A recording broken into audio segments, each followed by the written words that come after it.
Isa naman magandang araw para matuto. Welcome back sa YouTube channel natin or sa Facebook kung sa Facebook mo ito pinapanood. Ako po si Architect Ed. Sa episode na ito, pag-usapan natin ang iba't ibang klase ng ready-made na housing projects dito sa Pilipinas. Check this out. Isa namang magandang araw para matuto. Welcome back sa YouTube or sa Facebook page.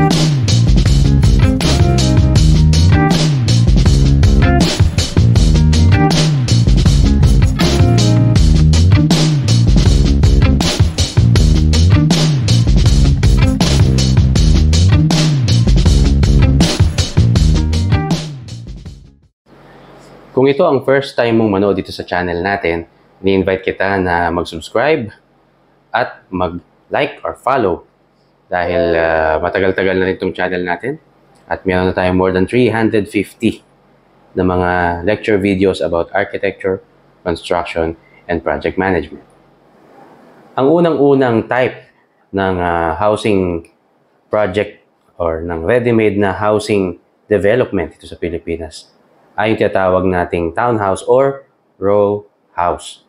Itong row house ay dikit-dikit na mga housing units na nagsishare ng isa or dalawang common walls.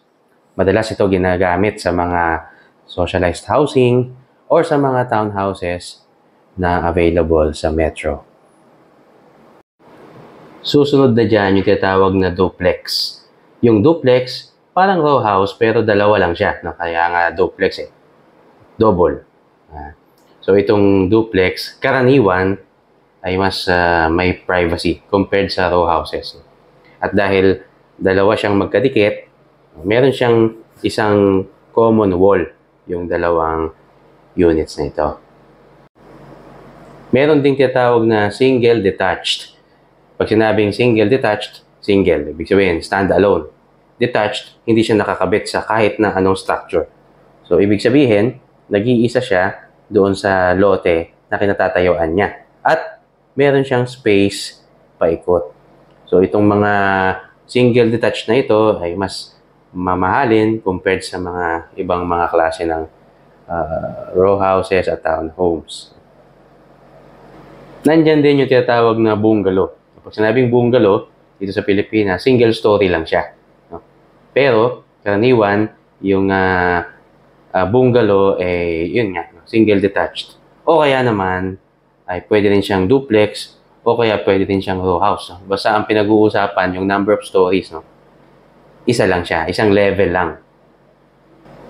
Meron ding condominiums. Pag sinabing condominiums, ito ay multi-story at maraming units. At ang bawat units ay owned ng resident o ng isang tenant. Iba naman yung apartments. Kapag apartments, pwedeng multi-story din siya, marami ring units. Ang kaibahan lang, yung apartments ay for rent. Walang unit na owned ng tenant. Lahat ng unit ay rentable. Yan yung kaibahan ng apartment sa condominium. Kung pag-uusapan naman ang scale ng development, nandyan yung tinatawag nating subdivision. Yan, kapag sinabing subdivision, nung araw, yung social, no? Pero ngayon, yung subdivision, simple. Ibig sabihin, maraming lote na nasa isang development. At itong subdivision, karaniwan, kumpleto ng amenities yan. Nandiyan na yung iba't ibang mga kailangan. Gaya ng playground, mayroong clubhouse, at meron din siyang gate. Karaniwan. So, yan yung tinatawag na subdivision development. Isama na rin natin dyan yung socialized or economic housing developments. Itong socialized housing, ito ay initiative ng mga private sector or ng government. Nag-o-offer ito ng mga housing units sa very affordable price para sa mga middle income o kaya naman, ito ay para sa mga pili na mga member ng sector ng community na walang kakayahang bumili ng mga housing units na ito. Kumusta naman kung ang gagawin natin ay yung subdivision, imbis na sprawling siya o dadalhin natin sa malaking lote, ay gagawin nating vertical. Gagawin natin siyang high-rise.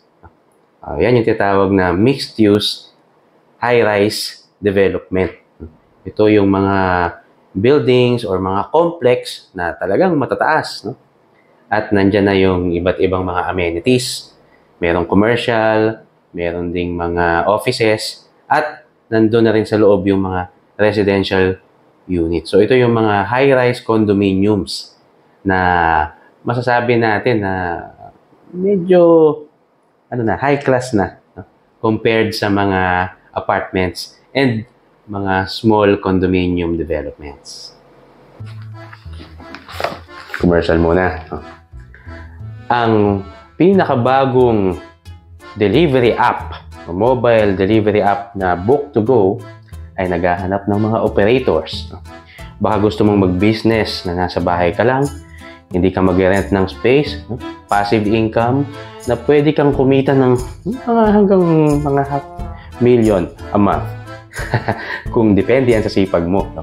At gusto mong maging isang Book2Go operator, ini-invite namin kayo na mag-sign up sa free webinar na ibibigay ng Book2Go, at ipapakita ko sa inyo yung link dito sa description ng video na ito para makapag-register kayo at maka-attend ng free webinar nila.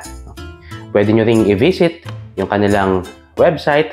Ilalagay ko rin, no, yung link dito sa kanilang website at sa kanilang Facebook page. At kung kaya mong mag-manage ng ganitong business, baka ikaw na ang isa sa mga pwedeng umasenso sa Book2Go as operator. Kaya ano pang hinihintay mo? Click na doon sa mga link, mag-register, at umattend ng free webinar. Remember, Book2Go, always on the go. At huwag naman natin kakalimutan yung mga nakakaangat sa buhay, no? Yung mga alta totodad. Yung kanilang naglalaki ang mga bahay na mga magka-qualify na as mansion houses, no? Na nasa loob ng mga exclusive villages. Ang tawag sa kanilang housing development ay estates. Residential estates. So, karaniwan yan, no? More than 1,000 square meters ang sukat ng kanilang mga floor area, no? At ng kanilang mga lote. No? So, syempre, yung kanilang mga bahay, kasama rin yan sa ika-classify natin. No? Tawag yan, residential estates. Paano naman kung si Architect Ed ay magde-develop ng isang, masasabi natin isang, sabihin natin row house, o kaya ay duplex, o kaya ay bungalow, no? Yung mga mas nakakamurang mga housing units na yan, no? I-develop natin, gagawin nating maganda. Ready for occupancy. Meron ng mga furniture. Tapos i-open natin sa inyo, no? Pwede nyo bilhin. Yan ang project natin sa susunod. No? So, abangan ninyo, no? Ngayon, naghahanap na kami ng mga properties. At meron na, no? Meron na kaming mga target properties na gagawin. No? Ito yung mga abandoned na mga units na pwedeng row house. Meron na kaming nasa pipeline. No? So, abangan ninyo. No? I-develop natin yan. At yung kung ano yung na-experience na sarap ng living, no? Yung komportableng spaces na nandoon sa mga condominium, nandoon sa mga residential estates, subukan nating ilagay doon sa mga mas maliliit na housing development na i-renovate natin or i-makeover natin soon. Gagawin natin yan. At kung gusto nyo maging part ng special project nito, i-message nyo lang po kami. No? Lalagay ko yung email address dito sa description na pwede ninyong pagtanungan kung gusto niyo maging part itong project na to. At yan muna ang umaatikabo at nagbabagang episode natin ngayon. Maraming salamat po sa inyong patuloy na pag-support sa ating contents. At sana sa susunod magsama-sama pa rin po tayo. Sana marami pa tayo, no? Ngayon more than 300,000 na ang subscribers ng YouTube natin. At more than 110,000 followers na tayo sa Facebook. Kung gusto nyo, dagdagan nyo pa. Magyaya pa kayo para sama-sama tayo dito matuto tungkol sa architecture, construction, and project management. Maraming salamat po. Kita-kita po tayo ulit susunod. Ingat po tayong lahat. Ako po, si Architect Ed. Bye!